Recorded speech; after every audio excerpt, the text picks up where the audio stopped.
नमस्कार, आप देख रहे हैं नेशन न्यूज 18 और मैं हूं आपके साथ ज्योतिका। राम मंदिर के शिखर पर लहराया सनातन भगवा ध्वज। गुरु तेग बहादुर जी के 350वें शहीदी दिवस पर लखनऊ में विशेष गुरुमति समागम। अयोध्या में मंगलवार का दिन इतिहास के स्वर्ण अक्षरों में दर्ज हो गया, जब श्री राम मंदिर के भव्य शिखर पर सनातन भगवा ध्वज का ध्वजारोहण हुआ। यह वही पवित्र ध्वज है जिसकी रक्षा के लिए सिख गुरुओं ने युगों तक संघर्ष किया, संकटों से लड़े और अंततः अपने प्राण न्यौछावर कर दिए। इसी पावन दिन पर लखनऊ में सिख पंथ के 9वें गुरु हिंद दी साध चादर गुरु श्री तेग बहादुर जी महाराज के 350वें शहीदी दिवस पर विशेष गुरुमति समागम का आयोजन किया गया, जिसमें बड़ी संख्या में श्रद्धालु उपस्थित रहे। कार्यक्रम में शामिल लोगों ने गुरु तेग बहादुर जी की अद्वितीय शहादत, सहिष्णुता और धर्म स्वतंत्रता की रक्षा के लिए उनके योगदान को स्मरण करते हुए उन्हें नमन किया। गुरु तेग बहादुर जी का बलिदान न केवल सिख इतिहास का गौरव है, बल्कि पूरे भारतीय समाज के लिए प्रेरणा का स्रोत माना जाता है। भगवा ध्वज और सिख परंपरा का अप्रतिम संबंध। राम मंदिर पर लहराया गया भगवा ध्वज उस सनातन चेतना का प्रतीक है जिसके मान सम्मान की रक्षा के लिए गुरु अर्जन देव से लेकर गुरु गोविंद सिंह तक सभी सिख गुरुजनों ने अविरल संघर्ष किया। गुरु तेग बहादुर जी ने धर्म की स्वतंत्रता और मानवीय अधिकारों की रक्षा के लिए अपने प्राणों की आहुति देकर सभ्यता को नई दिशा दी।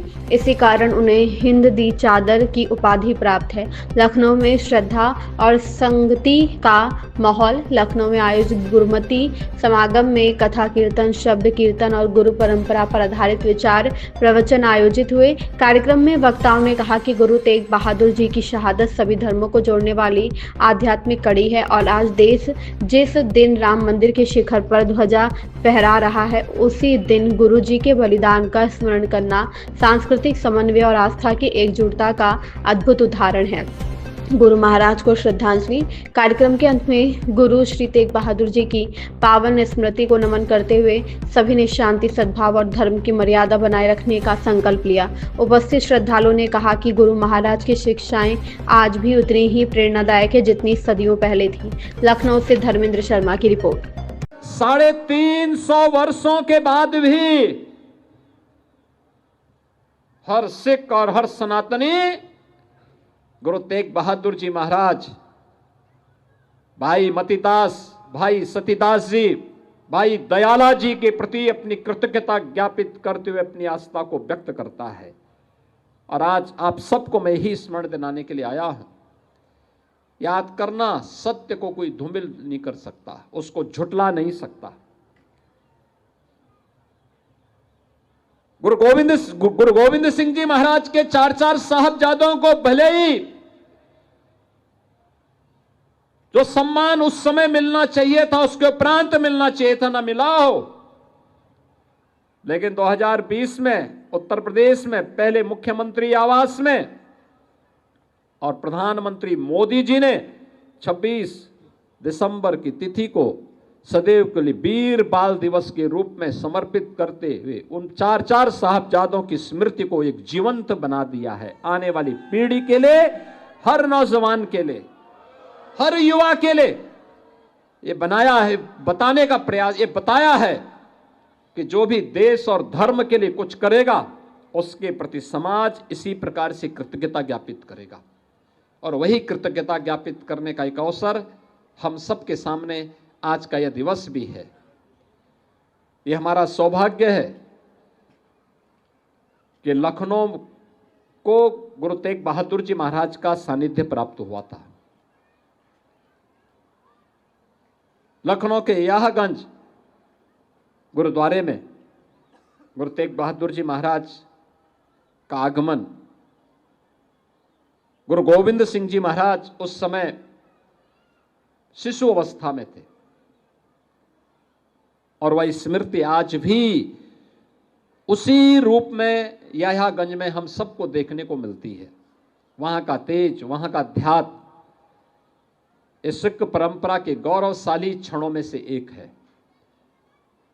यह हमारा सौभाग्य है कि उत्तर प्रदेश में इन स्मृतियों को और मजबूती प्रदान करने में उत्तर प्रदेश सरकार और भारत सरकार योगदान देने की दिशा में कृत संकल्पित है।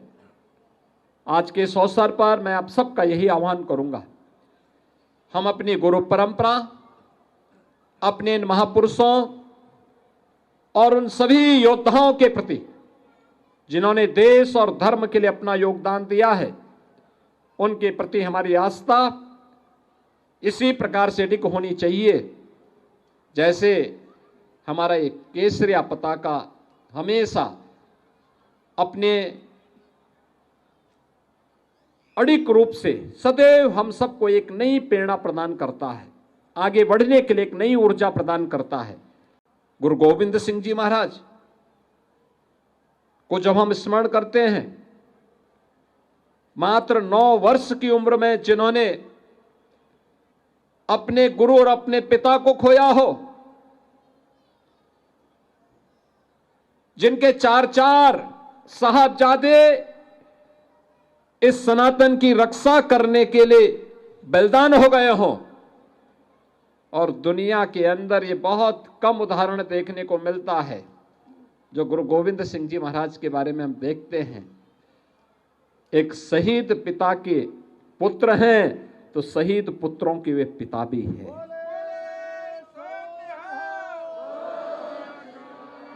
आज ये मेरा सौभाग्य है कि मैं अभी अयोध्या धाम से आ रहा हूं। देश के यशस्वी प्रधानमंत्री आदरणीय श्री नरेंद्र मोदी जी आज अयोध्या में आए थे।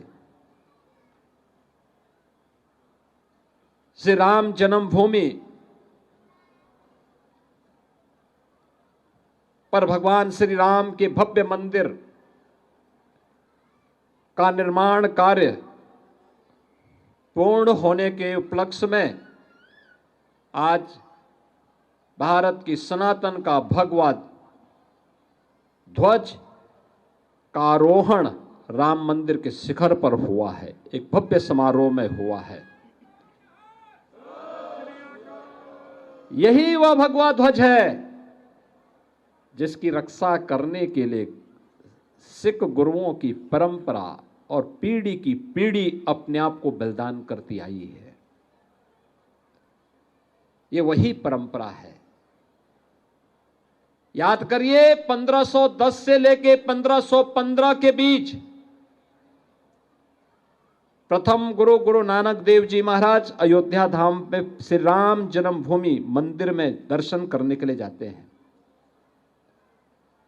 और 1528 में एक विदेशी आक्रांता बाबर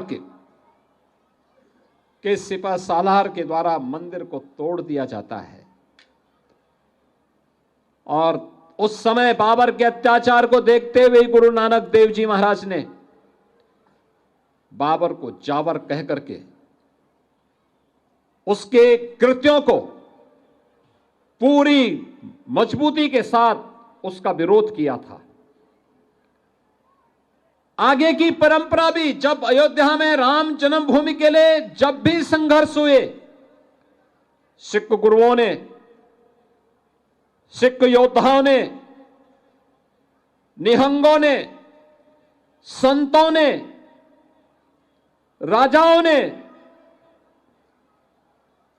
सामान्य नागरिकों ने, माताओं और बहनों ने अपने आप को बलिदान देने में कहीं भी पीछे नहीं हटे, कभी पीछे नहीं हटे। और अयोध्या के बारे में जो बात हम सबको स्मरण रखनी होगी, साम्राज्य आए गए, पीढ़ियां आई गई, लेकिन एकमात्र अडिग थी, वह थी आस्था। और जो आस्था आज अयोध्या में फिर से 500 वर्षों के बाद श्री राम जन्मभूमि पर भगवान राम के भव्य मंदिर के निर्माण को पूरा करने के इस महायज्ञ का साक्षी बनी है। और वही आस्था आज यहां पर भी हम सबको देखने को मिल रहा है। आज का ये दिन हम सब के लिए एक प्रेरणा का दिवस भी है। गुरु तेग बहादुर जी महाराज को इतनी यातना क्यों दी गई थी? क्योंकि उस समय मुगलों ने पूरे भारत का इस्लामीकरण करने की एक मुहिम चला रखी थी। औरंगजेब जैसा क्रूर बादशाह मनमानीपन पर उतर आया था। तिलक को मिटाने के लिए, जनेऊ को समाप्त करने के उद्देश्य से उसने देश भर में तो अत्याचार किया ही, लेकिन कश्मीर में जब उसके अत्याचार की पराकाष्ठा आगे बढ़ी, अफगान खान जैसा औरंगजेब का सिपह सालार वहां जाकर के अत्याचार करने लग गया, तब पंडित कृपाराम जी ने जब कहीं शरण नहीं मिली तो गुरु तेग बहादुर जी महाराज की शरण में जाकर के याचना की थी। याचना गुरु तेग बहादुर जी महाराज के सामने हो रही है, लेकिन गुरु गोविंद सिंह जी महाराज जो मात्र 9 वर्ष के हैं, वो गुरु तेग बहादुर जी महाराज से कह रहे हैं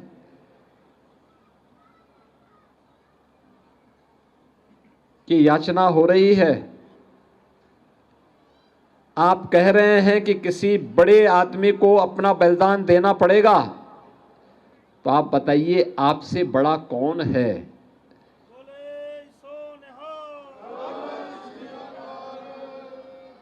आप याद करिए 9 वर्ष की उम्र क्या होती है। और फिर गुरु तेग बहादुर जी महाराज ने उस अत्याचार के खिलाफ आवाज उठाई। गुरु तेग बहादुर जी महाराज को कैद कर दिया जाता है। भाई मतीदास को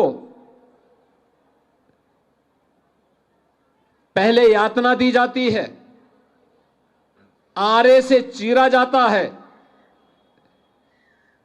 भाई सतीदास को